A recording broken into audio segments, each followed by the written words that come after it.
Hi dear friends, welcome to be better and do best. दोस्तों बहुत बहुत स्वागत है। हम यहाँ पे कवर कर रहे हैं टीजीटी पीजीटी नागरिक शास्त्र घटना चक्र 2021 को।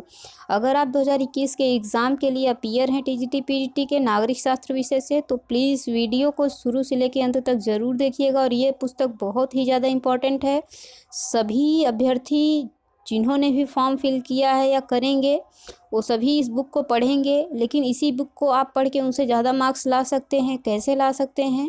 क्योंकि आप देखिए, इनपुट तो बहुत ज़्यादा करते हैं, आउटपुट नहीं निकल पाता उसके एवरेज में। तो पढ़ाई वही बेहतर है जिसमें आउटपुट निकले। आप 8 घंटे पढ़ रहे हैं, 10 घंटे पढ़ रहे हैं, एक किताब पढ़ रहे हैं, 10 किताब पढ़ रहे हैं, ठीक है, वो मैटर नहीं करता। मैटर ये करता है कि आपने जो पढ़ा उसमें से कितना आपको याद हुआ, कितना आपको समझ में आया, कितना घुमा के प्रश्न पूछा जा रहा है और कॉन्सेप्ट आपका किस प्रकार से क्लियर है। ये चीज़ें मैटर करती हैं। तो चलिए स्टार्ट करते हैं और शुरू से लेकर अंत तक जुड़े रहिएगा। अभी हम इस बुक को कवर कर रहे हैं, कैसे पढ़ना है, ये सारी चीज़ें आप सीखेंगे। और मेरा दावा है कि एक एक फैक्ट, एक एक लाइन आपको यहाँ पे जो पढ़ाया जा रहा है वो याद होगा, आउटपुट निकलेगा। आउटपुट निकलने का मतलब 90% क्वेश्चन आपके यहीं से क्लियर हो रहे हैं। बचे 10% क्वेश्चन जो कुछ नए होंगे, कुछ टफ होंगे, उसको हम जब सिलेबस पढ़ाएंगे तो एकदम विस्तार से उसको पढ़ाएंगे, ताकि कहीं से भी किसी भी प्रकार का प्रश्न पूछा जाए परीक्षा में और उन्हीं 10 प्रश्नों को जो कैच करेगा वही मेरिट लिस्ट में आएगा। अब इसका मतलब ये नहीं कि आप 90% छोड़ के 10% के चक्कर में पहले पढ़ जाएं।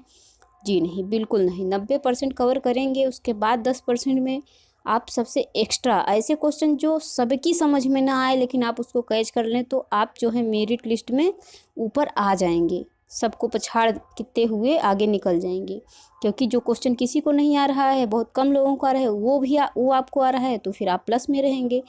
तो वो सारी चीज़ें सब नहीं कवर कर पाते। जो अच्छे से पढ़ता है, पढ़ने का तरीका जिसको मालूम होता है, वही पकड़ पाता है, ठीक है। बाकी एक सामान्य व्यक्ति भी 115 क्वेश्चन तक पहुंच जाएगा, ठीक है। लेकिन आपको सबसे बेहतर करना है, और बेहतर करना है तो संकल्प लीजिए, शुरू से लेकर अंत तक जरूर जुड़े रहिएगा। बाकी टाइम पास के लिए मत रुकिएगा, एक वीडियो देख लेंगे, आपको खुद ही समझ में आ जाएगा। अगर आपको लगे कि इससे अच्छा आप खुद से कर सकते हैं तो आप बिल्कुल कीजिए, आपके भविष्य का सवाल है, ठीक है। लेकिन मेरा दावा है कि आपको सिलेक्शन यहाँ से मिलेगा, अगर आप जैसे कहा जा रहा है उतना पढ़ रहे हैं तो चलिए पहला प्रश्न यहाँ पे देखते हैं कि पहचाने कौन सा एक स्थानीय स्वशासन का सरकार का कार्य नहीं है। तो यहाँ पे हम पंचायती राज को पढ़ने जा रहे हैं और यहाँ पे एक शीर्षक दिया गया है, लोकतांत्रिक विकेंद्रीकरण और पंचायती राज। अभी इस पे हम क्वेश्चन देख रहे हैं, जब सिलेबस आपको पढ़ाएंगे तो बहुत अच्छे से पढ़ाएंगे। तो पूछा है कि पहचाने कौन सा एक स्थानीय स्वशासन सरकार का कार्य नहीं है। तो इसमें से आप देखेंगे स्वास्थ्य और स्वच्छता, ग्रामीण आवास, कानून और व्यवस्था बनाए रखना, पेयजल प्रदान करना। तो इसमें क्या हो सकता है? चलिए इसका आंसर देखते हैं। इसमें देखिए, कानून और व्यवस्था बनाए रखना, ठीक है। कानून व्यवस्था का रख रखाव जो है स्थानीय सरकार का कार्य नहीं है। बाकी स्थानीय क्या हो सकते हैं? ग्रामीण आवास हो सकते हैं, आपने देखा कई प्रकार की योजनाएं चलाई जाती हैं। स्वास्थ्य एवं स्वच्छता भी हो सकता है, ठीक है। उसके बाद पेयजल प्रदान करना, ये भी जो है स्थानीय स्वशासन के अंतर्गत आता है। लेकिन जो कानून व्यवस्था रख रखाव, ये सब सेंट्रल लेवल पे आता है, ठीक है। तो इसको आप ध्यान रखिएगा। चलिए अगला देखिए, ये सब सामान्य चीज़ें हैं, छोटी मोटी चीज़ें हैं जो ग्रामीण स्तर, स्थानीय मतलब स्थानीय स्वशासन, जैसे ग्राम प्रधान हो गया, ठीक है, और जो विधायक हो गई, ये इन सब के अंडर में आती है। तो इसको आप ध्यान रखिएगा। बाकी एक जो कानून व्यवस्था रख रखाव है, ये स्थानीय स्वशासन में नहीं आएगा कि उसको अधिकार है कि कानून अपने हिसाब से बनाए, ऐसा नहीं है। वो सिर्फ पेयजल की व्यवस्था करेगा, ग्रामीण आवास, स्वास्थ्य, इन सब का रख रखाव करेगा। अगला देखिए, दूसरा प्रश्न क्या है? निम्नलिखित में से किस एक कार्य को पंचायत समिति संपादित करती है? तो किसको संपादित करती है? निरीक्षण कार्य, सामुदायिक विकास कार्य, प्रदत्त कार्य, उपयुक्त सभी। तो देखिए यहाँ पे ये सभी हो जाएंगी, क्योंकि निरीक्षण का कार्य भी वही करती है, सामुदायिक विकास कार्य भी करती है और प्रदत्त कार्य भी करती है। तो डी ऑप्शन सही हो रहा है। थोड़ा सा इसका देख लीजिए, एक त्रिस्तरीय पंचायती राज व्यवस्था, ठीक है, त्रिस्तरीय। और किसने दिया था नाम? आप लोग कमेंट करिए, ये किसकी संस्तुति पर त्रिस्तरीय व्यवस्था आई थी? बहुत आप लोगों ने पढ़ा है, सभी की जुबान पे होगा।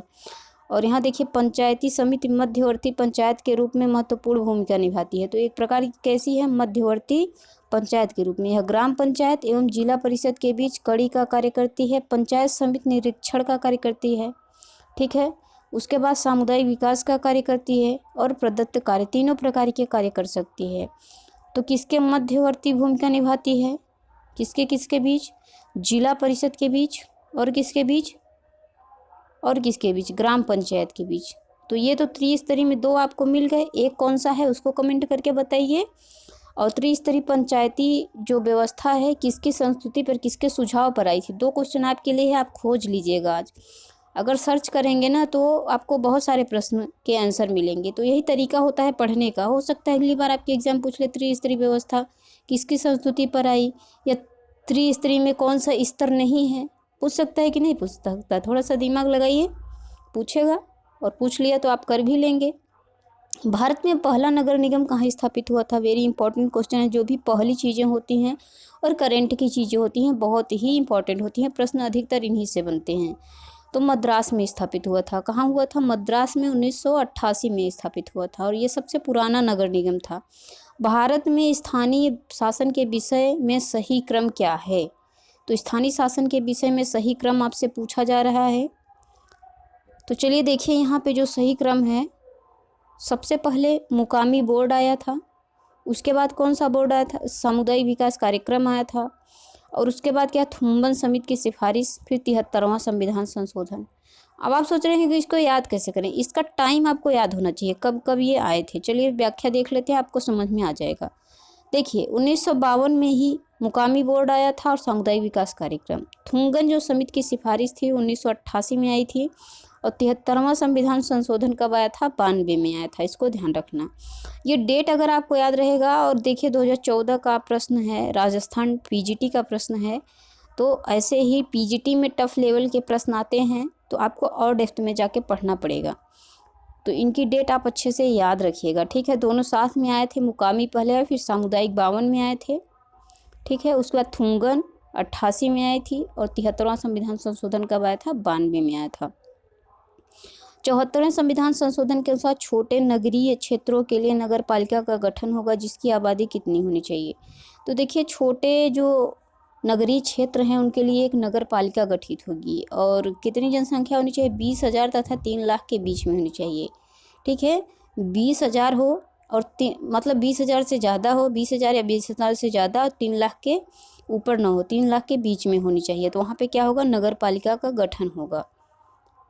इसको आप यहाँ से देख सकते हैं। चलिए इसको थोड़ा सा देख लेते हैं, हो सकता है एक दो क्वेश्चन अगली बार इसी व्याख्या में से। देखिए इसको पढ़ने का एक ही उद्देश्य होता है कि प्रश्न किस प्रकार से पूछा गया है, और अगली बार जो प्रश्न उठाता है या तो हूबहू रखता है, नहीं तो व्याख्या से ही प्रश्न बना देता है। लेकिन अब का जो ट्रेंड है, चारों ऑप्शन नहीं पूछता हूबहू। अब क्या दे देगा? जैसे ये 4 ऑप्शन आपने यहाँ पे देखा ना, ये देखिए यहाँ पे आपने 4 ऑप्शन देखा था, तो इनमें से हो सकता है अगली बार एक कोई मिल जाए, 3 अलग ऑप्शन आपको मिल जाए, तो वो भी रिपीटेड प्रश्न ही कहा जाएगा। फैक्ट रिपीट हो रहे हैं। क्या हो रहे हैं? छोटे छोटे फैक्ट के टुकड़ों को जोड़ दिया जा रहा है। एक यहाँ का थोड़ा सा फैक्ट ले लिया, फिर वहाँ का फैक्ट ले लिया, उनको जोड़ दिया जा रहा है, स्टेटमेंट बनाया जा रहा है, कथन बनाया जा रहे हैं। तो प्रश्नों की प्रकृति में बदलाव होगा, इतना आप लोग लिख के रख लीजिए। पुरानी व्यवस्था के आधार पे आप लोग तैयारी मत करिए, वो तो ठीक है उतना कंप्लीट रखिए, लेकिन एक्स्ट्रा भी आप पढ़िए, ताकि एग्जामिनर किसी भी प्रकार का प्रश्न बनाए तो आपको कोई दिक्कत ना हो। अब यहाँ पे देखिए जो नगर पालिका है, ठीक है, इस प्रकार की नगर पालिका को वर्तमान में संवैधानिक मान्यता प्राप्त है। तो ये जो नगर पालिका होती है क्या होती है? संवैधानिक होती है, विधिक होती है, क्या होती है? संवैधानिक होती है। नए अधिनियम के अनुसार नगरीय क्षेत्र की इकाइयों का गठन के आधार पे नगर पंचायत, नगर पालिका समिति 10 से 20,000 तक जनसंख्या, ठीक है। नगर पंचायत या नगर पालिका समिति 10 से 20,000 तक की जनसंख्या। नगर पालिका परिषद क्या होती है? 20,000 से 3 लाख तक की जनसंख्या। और नगर निगम क्या होते हैं? 3 लाख से ऊपर के। तो अभी ये देखिए लाइन टू लाइन लिखा है, तो थोड़ा सा दिक्कत हो रहा होगा। चलिए समझते हैं। सबसे पहले नगर पालिका परिषद की बात करिए, ठीक है। नगर पंचायत और नगर पालिका, सिंपल सी बात। तो ये कितना है? 10,000 से 20,000 तक।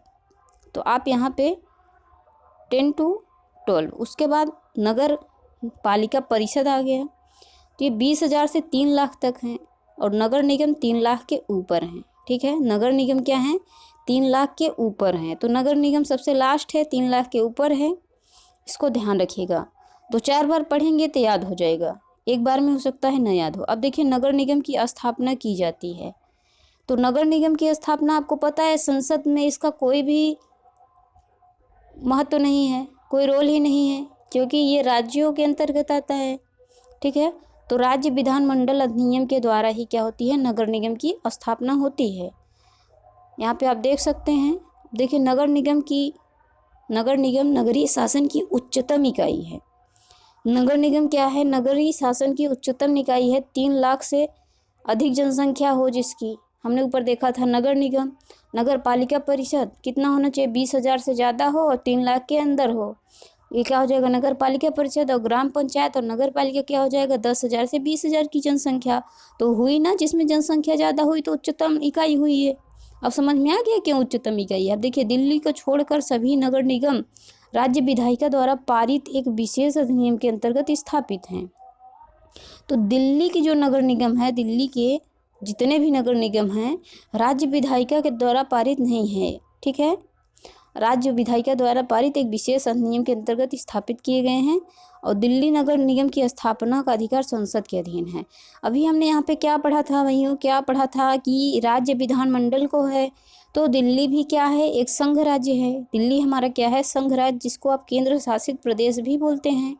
तो अब बताइए, जब सभी संघ राज्यों और राज्यों के विधानमंडल को अधिकार है कि वो अपने नगर निगम की स्थापना कर सकते हैं, तो फिर दिल्ली को क्यों नहीं अधिकार है। देखिए दिल्ली के लिए जो नगर निगम बनाता है वो संसद बनाता है। ठीक है, इसका अधिकार संसद को है। तो कभी आपसे पूछ सकता है कि निम्नलिखित राज्यों में से या संघ शासित प्रदेशों में से या संघ राज्यों में से ऐसा कौन सा राज्य है या संघ राज्य है जिसमें जो है, जिसके नगर निगम का निर्माण जो होता है, नगर निगम की स्थापना होती है, उसका गठन जो होता है, उसके लिए उसकी स्थापना किसके अधीन होती है, तो उसकी स्थापना संसद के अधीन होती है। दिल्ली है, याद रखिएगा। Very very very important. Examiner अब ऐसे ही प्रश्न बनाएगा, वो समय निकल गया जब हलवे मतलब लट्टू टाइप का प्रश्न बनता है। हाँ कुछ प्रश्न होंगे, 125 में 25 प्रश्न आपको मिलेंगे लट्टू टाइप के, लेकिन सब नहीं होंगे। अगला जो प्रश्न है, निम्नलिखित में से कौन सा विचार जेपी ने विनोबा भावे से लिया था। तो यहाँ पे देखिए ए और बी दोनों, भूदान और ग्रामदान।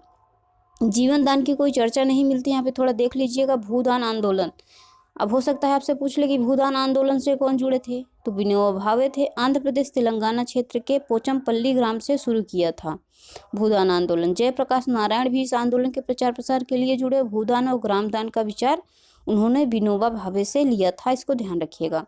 8वां नंबर प्रश्न है कि भारत में स्थानीय स्वशासन के जनक के रूप में किसको जाना जाता है, तो लॉर्ड रिपन का नाम आता है। वेरी इंपॉर्टेंट पर्सन है यह, भारत का वायसराय। और ये कब आया था, 1882 में। ठीक है, 1882 से भारत में आधुनिक स्थानीय स्वशासन का प्रारंभ माना जाता है। लॉर्ड रिपन को स्थानीय स्वशासन का पिता भी कहा जाता है, जो प्रश्न आपसे पूछा गया है। इन्होंने क्या किया था कि प्रांतीय सरकारों को आज्ञा दी थी कि वे प्रांतीय या स्थानीय वित्तीय साधनों का एक सर्वेक्षण करें, जिससे यह निश्चय किया जा सके कि किन किन मदों पर आम व्यय स्थानीय प्रशासन के सुपुर्द किया जा सके।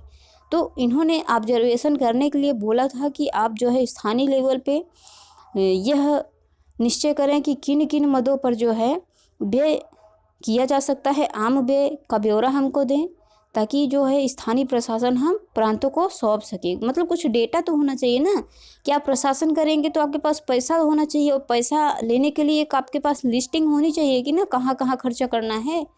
तो वही सारी चीज़ें हैं। तो ये रिपन के ही शासनकाल में स्टार्ट हुई थी, याद रखिएगा। स्थानीय शासन को प्राप्त शक्तियां हैं, तो स्थानीय शासन को प्राप्त शक्तियां कौन कौन सी हैं, तो देखिए इसको मौलिक रूप से कोई शक्ति नहीं प्राप्त है, संविधान द्वारा इसको शक्ति नहीं दी जाती, और उपर्युक्त में से तो कोई नहीं होगा नहीं। देखिए राज्यों के द्वारा, क्योंकि राज्य विधानमंडलों के द्वारा इसका गठन होता है, शक्तियाँ भी वही प्रदान करता है, इसको ध्यान रखिएगा। देखिए यहाँ पे दिया है कि 73वें और 74वें संविधान संशोधन द्वारा भाग 9 एवं भाग 9 क के अंतर्गत 11वीं और 12वीं अनुसूची की स्थापना करी गई थी, और अनुच्छेद 243 में इन निकायों का वर्णन मिलता है। इनके अनुसार पंचायतों के लिए 29, ठीक है, पंचायतों के लिए 29 तथा नगरों के स्थानीय निकायों के लिए 18 मदें हैं। तो इसको ध्यान से समझिएगा, ये जो 2-3 लाइन है फैक्ट से भरी हुई है। सबसे पहले तो आप देखिए 73वां संविधान संशोधन, और जो भाग है भाग 9 के तहत क्या है, पंचायत की बात कही गई है। ठीक है, पंचायत की बात कही गई है। और विषय कितने हैं, 29 विषय। तो अभी आपको कोरिलेशन मिल रहा है ना, अभी आपको कोई पढ़ाएगा तो ऐसे पढ़ता हुआ चला जाएगा, आप सुनते हुए चले जाएंगे। जितनी स्पीड से पढ़ाएगा उतनी स्पीड से सुनेंगे, उतनी स्पीड से भूल जाएंगे। चीज़ों को समझिए, समय लग रहा है, मेरा भी डेटा ख़त्म हो रहा है, तो आपको भी तो समय देना पड़ेगा ना। सफलता इतनी आसानी से नहीं मिलती। तो ये फैक्ट आपको याद हो गया 73वां संविधान संशोधन के द्वारा 92 में हुआ था, आपको याद है। भाग 9 में पंचायती राज व्यवस्था को जोड़ा गया, इसमें 29 विषय थे। अब दूसरा फैक्ट ध्यान से सुनिएगा, और यहाँ पे एक 11वीं अनुसूची भी ध्यान रखिएगा। ठीक है, 11वीं अनुसूची 93वें संविधान संशोधन द्वारा भाग 9 में पंचायती राज व्यवस्था का उल्लेख मिलता है, और ये जो है 29, ठीक है, 29 विषय इसमें है। तो ये 4 फैक्ट आप ध्यान रखिएगा। उसके बाद दूसरा जो है 9 क, ये 9 क कब जोड़ा गया था, 74वें संविधान संशोधन के द्वारा 12वीं अनुसूची के द्वारा, क्या, नगर पालिका। ठीक है, नगर पालिका जोड़ा गया था। और इसमें कितने विषय हैं, 18 विषय हैं। तो ये दोनों चीज़ें आपको याद होनी चाहिए। 73वां संविधान संशोधन भाग 9 11वीं अनुसूची में पंचायतों की बात कही गई है, 29 विषय हैं। ठीक है, पहला आपको याद हो गया। दूसरा देखिए 74वें संविधान संशोधन 9 के क में 12वीं अनुसूची में, ठीक है, 243 अनुच्छेद के अंतर्गत स्थानीय, ठीक है, यहाँ पे स्थानीय निकायों मतलब नगर पालिका कुल 18 विषय शामिल है। तो 2 तरीके के फैक्ट हैं, आपसे किसी भी प्रकार से प्रश्न घुमा के पूछा जा सकता है। समय लगा लेकिन आपको याद होना चाहिए, समय लगा लेकिन याद होना चाहिए। अगला जो प्रश्न है, स्वतंत्रता के बाद पंचायती राज की शुरुआत राजस्थान के नागौर जिले से मानी जाती है। कहाँ से, नागौर जिले से। लट्टू सा प्रश्न है, सभी को पता है। तो ये तो सब कर ले जाएंगे, लेकिन थोड़ा सा एग्जाम में घुमा देगा तो उसको आप कैसे करेंगे। एक और प्रश्न पूछा जाता है, उसको भी ध्यान रखिए, वो आंध्र प्रदेश से संबंधित है, शायद मुझे एकदम कंफर्म नहीं है, लेकिन वो प्रश्न मैं आपके सामने रखूँगी कि ये जो पंचायती राज व्यवस्था की शुरुआत है वो कहाँ से मानी जाती है। इसमें एक टाइप का और प्रश्न पूछा है, और वही सब ज़्यादा गलत करते हैं। उसमें नागौर भी दिया जाएगा, लेकिन उसमें नागौर सही नहीं होगा, ये ध्यान रखिएगा। अभी मेरे माइंड में आ नहीं रहा है, लेकिन मैं अगली क्लास में आपको ज़रूर बताऊँगी। जिसका उद्घाटन 2 अक्टूबर 1959 को प्रधानमंत्री नेहरू ने किया था। हमारे मूल संविधान में नीति निर्देशक तत्व में अनुच्छेद 40 के अंतर्गत ग्राम पंचायतों संबंधित विवरण है। अब बताइए, आपसे पूछ लेगा कि जो ग्राम पंचायतें हैं ये किस में हैं, ये मूल अधिकार में है, हाँ मूल अधिकार में है कि नीति निर्देशक तत्वों में है, कहाँ पे इनको रखा गया है, या संघ के अंतर्गत है, राज्य के अंतर्गत है। तो इनका विवरण हमें नीति निर्देशक तत्वों में मिलता है अनुच्छेद 40 के तहत। और अनुच्छेद 40 अगर आपको याद रहेगा तो आप वैसे भी इसको निकाल सकते हैं। 10वां नंबर प्रश्न क्या है, भारत में सबसे पहले पंचायती राज व्यवस्था किस राज्य में लागू हुई थी। तो आपको पता है राजस्थान के नागौर जिले में लागू हुई थी। अगला जो प्रश्न है इसको ध्यान से देखिएगा। देखिए वही सारी चीज़ें दी गई हैं, इसमें कुछ अलग से नहीं दिए गए हैं, मैंने सब कुछ आपको यहाँ पे बता दिया है। आंध्र प्रदेश यहाँ पे दूसरा राज्य है, ठीक है, आंध्र प्रदेश दूसरा राज्य है, नागौर पहला राज्य है, इसको ध्यान रखिएगा। बलवंत राय मेहता, अभी हमने आपसे एक प्रश्न पूछा था कि त्रिस्तरीय जो समिति थी, ठीक है, त्रिस्तरीय जो पंचायत व्यवस्था थी किसने दिया था, वो बलवंत राय मेहता ने ही दिया था। इसको ध्यान रखिएगा, क्या दिया था, त्रिस्तरीय, ठीक है। तो इसका जवाब आपको यहाँ पे मिल गया होगा। चलिए आगे बढ़ते हैं। भारत में पंचायती राज का प्रारंभ माना जाता है, तो हमने आपको बताया था 2 अक्टूबर 1959 को। 60 में एक कम कर दीजिए, 1959 को। त्रिस्तरीय व्यवस्था का कार्यक्रम का उद्घाटन कहाँ हुआ था, वही राजस्थान के नागौर जिले, यह पहला था, और दूसरा क्या था, आंध्र प्रदेश था। 14 नंबर प्रश्न है कि निम्नलिखित में से किसके द्वारा पंचायती राज की अनुशंसा की गई थी। तो पंचायती राज की जो अनुशंसा थी, अभी देखिए हमने बात की है कि बलवंत राय मेहता 1957। पंचायती राज व्यवस्था का उद्घाटन कब हुआ था, कब हुआ था उद्घाटन, कितनी बार बताएं भैया, 1959 में। 60 में एक कम। अब देखिए सूची आपको मिलाना है, वेरी वेरी वेरी इंपॉर्टेंट है, और इन समितियों से बहुत ज़्यादा प्रश्न पूछा जाता है। चलिए देख लेते हैं इनको हम। तो देखिए जो बलवंत राय मेहता है 56 में आई थी, अशोक मेहता ने 1977 में दिया था, जेवी के राव समिति ने 85 में दिया था, और सिंघवी समिति जो थी 86 में दिया था। तो इनको हम एक एक समितियों पर विस्तार से चर्चा करेंगे, जो हम आपका पूरा सिलेबस कवर कराएंगे, ठीक है। तो इनका डेट आप लोग याद रखिएगा। बलवंत राय मेहता 56 में। तो देखिए सबसे पहले बलवंत आए, फिर अशोक आए, फिर राव जी आए, फिर सिंघवी जी आए, ठीक है। बलवंत, अशोक, राव, सिंघवी, बलवंत, अशोक, राव, सिंघवी। अगला देखिए यहाँ पे क्या पूछ रहा है, पंचायती राज्य से संबंधित लिखित समितियों का क्रम बताइए। तो हमने क्या बताया था, सबसे पहले कौन आए थे, सबसे पहले कौन आए थे, बलवंत राय आए थे, बी आर मेहता भी जिनको कहते हैं। 3 हो जाएगा। अब चारों ऑप्शन में 3 आपको कहीं दिख रहा है, बिल्कुल नज़र आ रहा है, तीसरा ऑप्शन सही हो जाएगा।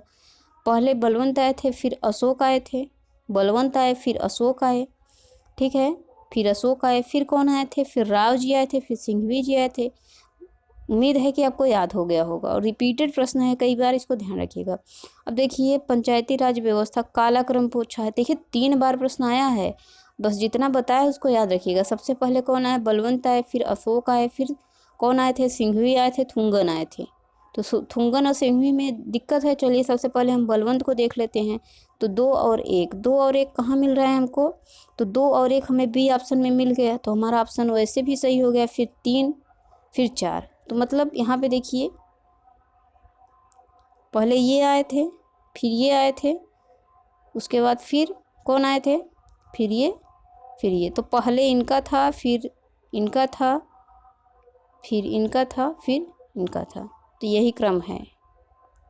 अगला देखिए, निम्नलिखित में से कौन सी समिति में पंचायती राज से संबंधित नहीं है। तो हमने आपको बताया सिंघवी थे, थुंगन भी थे। अब सादिक अली और दिनेश गोस्वामी में, तो अब देखिए दिनेश गोस्वामी नहीं होंगे, सादिक अली हैं। इसको पढ़िए ध्यान से। दिनेश गोस्वामी समिति पंचायती राज व्यवस्था से संबंधित नहीं है, ये चुनाव सुधारों से संबंधित है। हो सकता है अगली बार पूछ ले कि दिनेश गोस्वामी समिति किससे संबंधित है, चुनाव सुधारों से।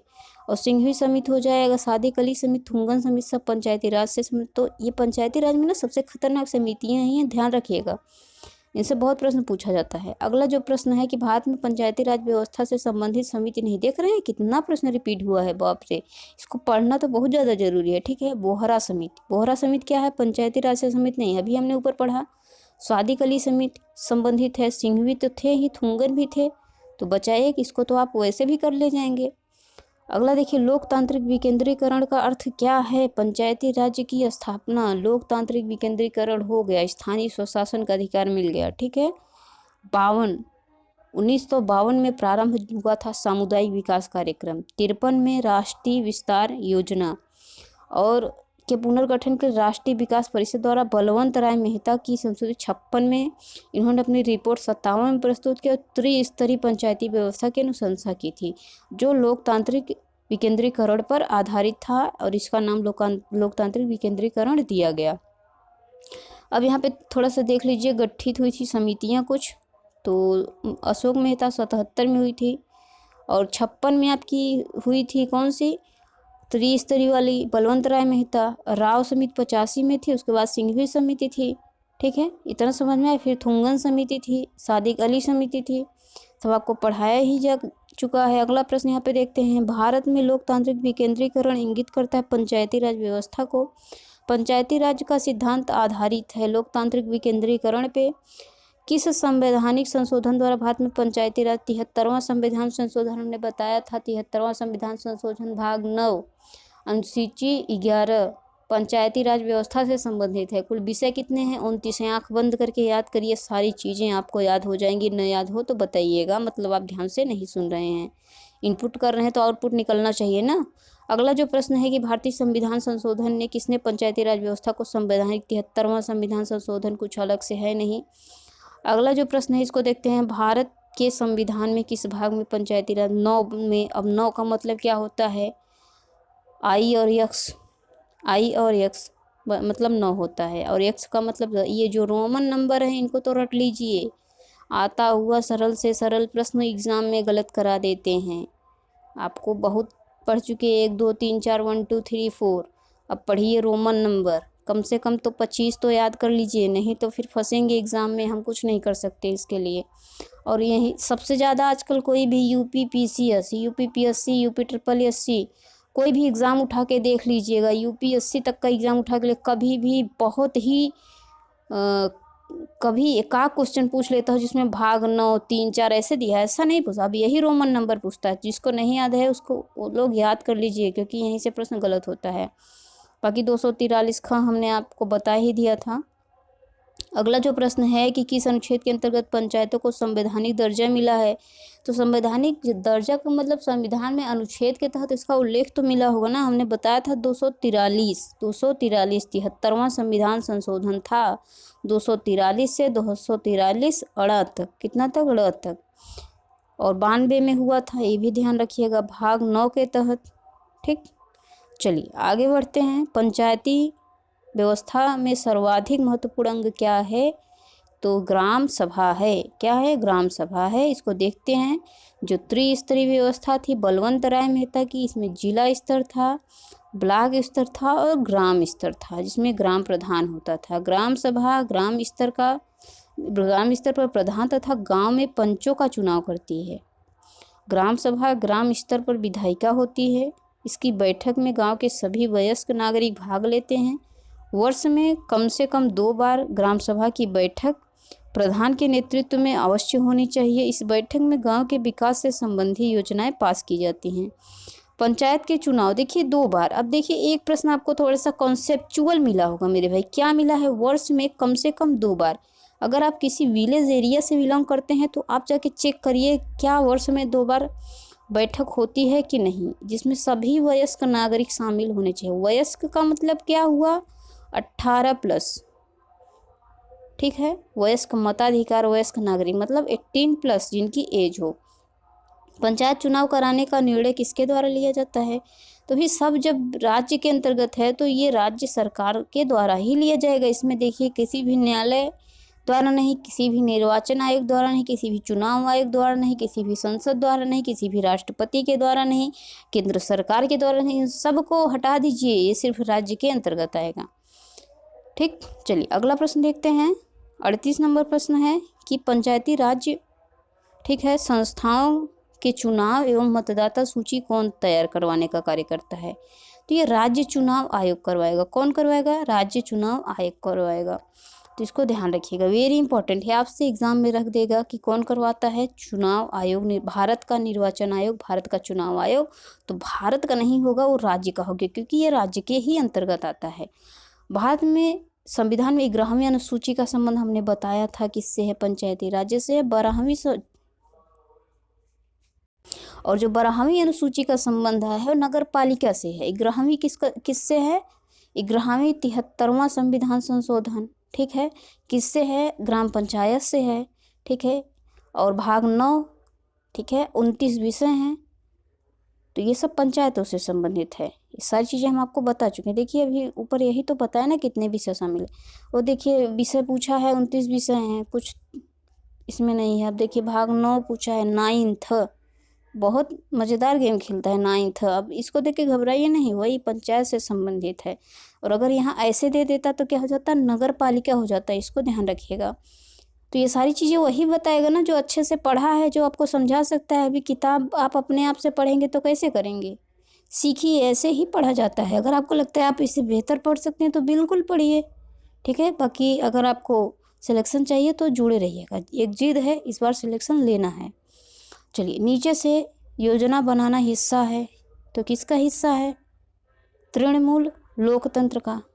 तृणमूल लोकतंत्र मतलब क्या होता है, तृणमूल लोकतंत्र का मतलब क्या होता है, जमीनी स्तर पर लोकतंत्र। ठीक है, किस स्तर पर, जमीनी स्तर पर लोकतंत्र। लोकतंत्र के विकेंद्रीकरण से है। इस लोकतंत्र विकेंद्रीकरण को ही पंचायती राज कहा जाता है। इसका उद्देश्य जन भागीदारी को बढ़ाकर विकास को निचले स्तर तक ले जाना। ठीक है, विकास को निचले स्तर तक ले जाना।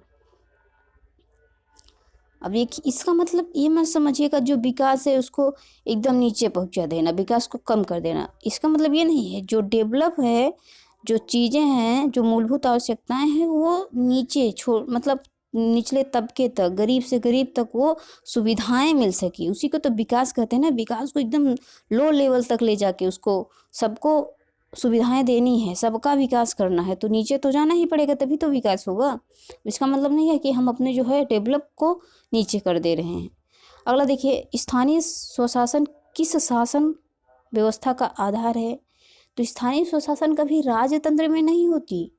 राजतंत्र में क्या होता था, गला पकड़ के, गर्दन पकड़ के ले जाते थे, बधुआ मजदूर बना के काम करवाते थे, दास बनाते थे। अभी आज ऐसा नहीं है, आपको स्थानीय स्वशासन का अधिकार नहीं है। लोकतंत्र में ये सारी चीज़ें होती है। अधिनायक तंत्र और राजतंत्र, उसमें ऐसा कोई भी उल्लेख नहीं मिलता। अगला यहाँ पे देखिए, नगर निगम का औपचारिक प्रमुख कौन होता है? तो चुना हुआ मेयर होता है। ये परीक्षा में बहुत ज़्यादा पूछा जाता है, छोटे मोटे एग्जाम में। अभी मेयर का मतलब क्या होता है, इसको समझते हैं। नगर निगम का औपचारिक प्रमुख चुना जाता है। ये नगर निगम क्या होता है भाई? ये नगर पंचायत की उच्चतम, ठीक है, उच्चतम संस्था है। और देखिए, वह नगर निगम का पदेन सदस्य, कार्यकारी समिति का पदेन सभापति भी होता है, परंतु वह मशीनरी पर पूर्ण नियंत्रण भी नहीं रखता। 3 प्रकार के कार्य दे सकता है। कौन सा नगर निगम के सदस्य का कार्य नहीं होता। अन्य महत्वपूर्ण तथ्य क्या हैं, इसको पढ़ लीजिए, क्योंकि परीक्षा में यहीं से प्रश्न गलत होते हैं। बाकी सब कुछ आता है, लेकिन ये सारी चीज़ें जो इग्नोर करता है वो एग्ज़ाम में उन प्रश्नों को नहीं पकड़ पाता जहाँ से उसे सिलेक्शन मिलेगा। नगर पालिका का एक प्रशासनिक इकाई, ठीक है, नगर पालिका क्या है? एक प्रशासनिक इकाई है जिसमें स्पष्ट रूप से परिभाषित क्षेत्र होता है, उसकी जनसंख्या भी अंकित होती है। एक नगर पालिका, ठीक है, नगर निगम जिसको नगर पालिका में प्रायः एक महापौर, ठीक है, महापौर अधिकारी होता है, जिसको प्रशासनिक भी कहते हैं। इसके ऊपर नगर परिषद और नगर पालिका का नियंत्रण भी होता है। प्रायः नगर पालिका अध्यक्ष ही प्रशासनिक अध्यक्ष होता है। नगर पालिका 20,000 या उससे अधिक को मिलाकर बनती है। अगर यह 5 लाख से अधिक जनसंख्या हो तो नगर निगम बन जाता है। शुरू में हमने आपको बताया था, ग्राम पंचायत बताया था। ग्राम पंचायत की जनसंख्या कितनी चाहिए? 10 से 20,000। कितनी? 10 से 20,000। और नगर पालिका कब बनती है? जब कितनी हो? 20,000 से लेके 3 लाख तक हो, ठीक है, 3 लाख तक हो। उसके बाद नगर निगम कब बन जाता है? जब 3 लाख से प्लस हो, 3 लाख से प्लस हो। तो वही सारी चीज़ें यहाँ पे रिपीट हुई हैं। चलिए अगला देखिए, निम्नलिखित में से किस पर, ठीक है, किस पर कर लगाने के लिए नगर निगम को अधिकार नहीं है? तो बिक्री कर लगाने का नगर निगम को अधिकार नहीं, बाकी संपत्ति, वाहन, मनोरंजन पर जो है उसको अधिकार है। और बिक्री कर जो है राज्य सूची के अंतर्गत आता है। बिक्री कर क्या होता है? राज्य सूची के अंतर्गत आता है, और बिक्री कर राज्य द्वारा लगाया जाता है, वसूला जाता है। इन नगर निगम के अंतर्गत नहीं आता है, ध्यान रखिएगा। 38 नंबर प्रश्न क्या है कि निम्नलिखित में से कौन सा निकाय नगर निगम की शक्ति को व्यवहार में लाने में समर्थ नहीं है? तो आपको पता है, विकास अधिकारी, ठीक है, विकास अधिकारी, इसको समझिए। विकास अधिकारी निगम की शक्ति को व्यवहार में लाने में समर्थ नहीं है।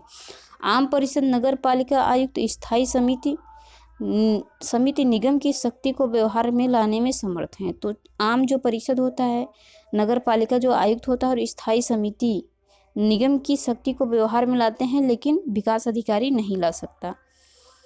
और अन्य महत्वपूर्ण चीज़ आप यहाँ पे देख सकते हैं, कुछ अलग नहीं है। नगर पालिका के बारे में दिया गया है 12वीं अनुसूची 18 विषय, और लोकतांत्रिक प्रणाली को सफल बनाने का प्रयास किया गया है। 39 नंबर प्रश्न क्या है? निम्नलिखित में से पंचायती राज्य स्थानीय स्व सरकार की 3 स्तरीय, ठीक है, संरचना का एक संगठक नहीं है। तो हमने क्या बताया था? क्षेत्र बताया था, जिला बताया था, ग्राम, लेकिन प्रखंड वाली बात हमको नहीं मिली थी, तो यही यहाँ पे ध्यान रखिएगा। देख लीजिए आप लोग, ग्राम पंचायत था, क्षेत्र पंचायत समिति था, और जिला परिषद था, जबकि प्रखंड शामिल नहीं है। अगला प्रश्न यहाँ पे देखते हैं, ये सब उतना इम्पोर्टेंट नहीं है, ये सब आप एक बार पढ़ लीजिएगा। अगला यहाँ पे देखिए, निर्वाचन के बाद सरपंच के विरुद्ध अविश्वास प्रस्ताव प्रस्तुत किया जा सकता है। तो 2 वर्ष बाद, तो 2 वर्ष बाद ही प्रस्तुत किया जा सकता है, उसके पहले नहीं किया जा सकता। इसको देखिए, निर्वाचन के बाद सरपंच के विरुद्ध अविश्वास प्रस्ताव 2 वर्ष बाद ही प्रस्तुत किया जा सकता है। सरपंच के विरुद्ध अविश्वास प्रस्ताव प्रस्तुत करने के लिए ग्राम पंचायत के कुल मतदाताओं का न्यूनतम 5वां भाग, मतलब 20% मतदाताओं के हस्ताक्षर से युक्त एक प्रत्यावेदन पत्र जिला पंचायत अधिकारी को दिया जाता है। जिला पंचायत राज अधिकारी 15 दिन के भीतर ग्राम सभा की एक विशेष बैठक का आयोजन करते हैं, जिसकी तथा जिला पंचायत राज्य अधिकारी स्वयं करते हैं। इस बैठक में 2/3 बहुमत से अविश्वास प्रस्ताव पारित करके सरपंच को हटाया जा सकता है। और इसके अलावा 3/4 वार्ड, ठीक है, 3/4 वार्ड पंच मिलाकर अगर अविश्वास प्रस्ताव के पक्ष में मतदान करते हैं तो सरपंच की सरपंचाई छिन जाएगी। परंतु अविश्वास प्रस्ताव पारित न होने की दशा में पुनः इस दिन से अगले 1 वर्ष तक सरपंच के खिलाफ अविश्वास प्रस्ताव नहीं लाया जा सकता। सरपंच के कार्यकाल के अंतिम 6 माह की अवधि में भी अविश्वास प्रस्ताव नहीं लाया जा सकता। अब आप देख रहे हैं सरपंच को अपने कार्यों को सुचारू रूप से करने के लिए उसे कुछ शक्तियाँ भी दी गई हैं, ठीक है, कुछ विशेष अधिकार भी दिए गए हैं। मतलब लास्ट के 6 माह आप नहीं ला सकते, ठीक है, और 2 साल, तो मतलब 5 वर्ष के लिए चुना जाता है, जिसमें से आप 1/2 वर्ष नहीं ला सकते। 5 का 2.5 वर्ष तो आप नहीं ला सकते, बचा 2 वर्ष।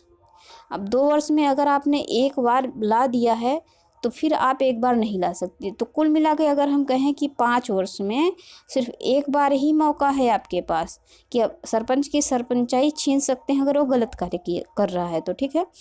अब यहाँ पर प्रश्न देखिए, सामान्यतः ग्राम पंचायत उत्तरदायी नहीं है। किसके लिए नहीं उत्तरदायी है? कृषकों को वित्त देने के लिए। अभी किसान चाहें कि हम जाएं भैया सरपंच से पैसा मांग लें, तो सरपंच का तुम्हारा पैसा थोड़ी लेकर बैठा है जो देगा। किसके लिए उत्तरदायी है? ग्राम की सड़कों, तालाबों के निर्माण के लिए, स्वच्छता, प्रसूति, बाल कल्याण के लिए और कृषि उत्पादन के लिए कौन जिम्मेदार है? ग्राम पंचायत उत्तरदायी होती है। तो अगर ये समस्याएं हैं तो इसका जिम्मेदार कौन है?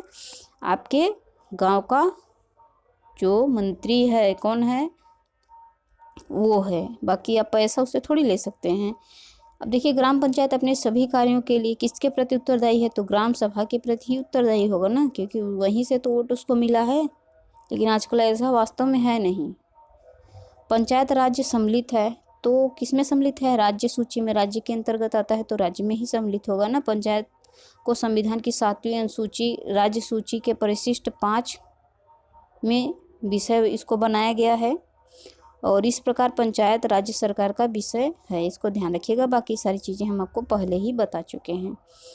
अगला यहाँ पे देखिए, भारत में किस अध्ययन समिति द्वारा पंचायती राज को संवैधानिक दर्जा दिया गया? बलवंत राय मेहता नहीं, ML सिंघवी समिति के द्वारा संवैधानिक दर्जा। इन्होंने त्रिस्तरीय, इन्होंने 2 स्तरीय की मांग की थी। और सरकारिका आयोग का संबंध संघ राज्य के संबंधों से है, इसको ध्यान रखिएगा।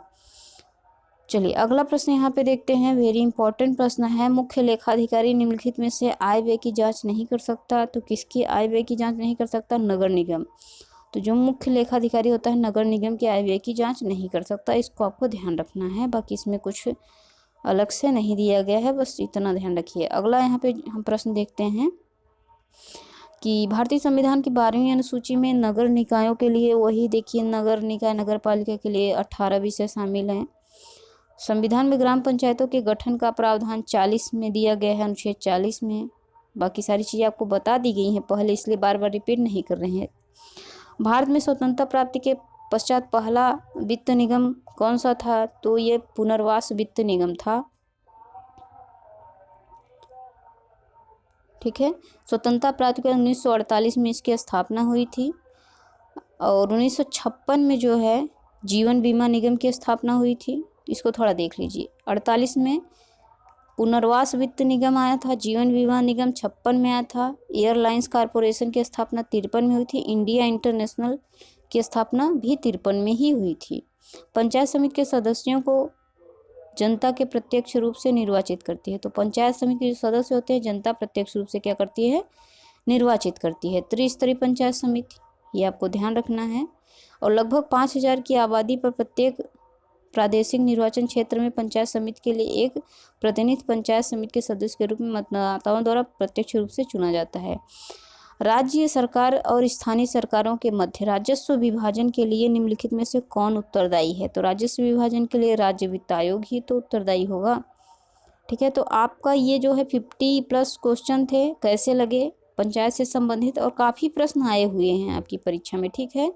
इससे और इसमें जो आपको दिक्कतें आ रही हैं, जो ग्राम पंचायत है उसको लेकर, ग्राम पंचायत का गठन, कार्य समितियां, सदस्य, ये सारी चीज़ें आप वहाँ पे देखेंगे। दूसरी जो समस्या है समितियों की है, ठीक है। ये सारी चीज़ें हम आपको सिलेबस में कवर करा देंगे। तो ये क्लास यहीं पे समाप्त करती हूँ, और कैसा लगा फीडबैक ज़रूर दीजिएगा। बस इतना भरोसा रखिए कि सिलेक्शन मिलेगा। आप क्या करते हैं ना, जहाँ पैसा लगता है उसको इम्पोर्टेंस देते हैं, बाकी जहाँ पैसा नहीं लगता उसको इम्पोर्टेंस नहीं देते। लेकिन अगर आप वास्तव में सीरियस हैं एग्ज़ाम के प्रति और थोड़े से भी नॉलेज आपको है, तो आप एजुकेशन ऑफ क्वालिटी, ठीक है, क्वालिटी ऑफ एजुकेशन समझेंगे कि कहाँ क्वालिटी है और कहाँ से एग्ज़ाम में प्रश्न फंसेंगे और कैसे नहीं फंसेगा। लगभग आपने यहाँ पे देख लिया है 75% क्वेश्चन यहीं से बनेंगे और उतना आपको याद भी हो गया है। बाकी जो बची है वो हम सिलेबस में कवर करा देंगे, प्रैक्टिस क्वेश्चन में आपको करा देंगे, ठीक है। और इसको कम से कम 3 बार इस वीडियो को देखिएगा और अपने से भी 2 बार, कम से कम 2 बार इस पुस्तक को पढ़िएगा। एक भी लाइन मिस नहीं होनी चाहिए, एक एक पॉइंट इम्पॉर्टेंट है इस पुस्तक का, ठीक है। बहुत बहुत धन्यवाद।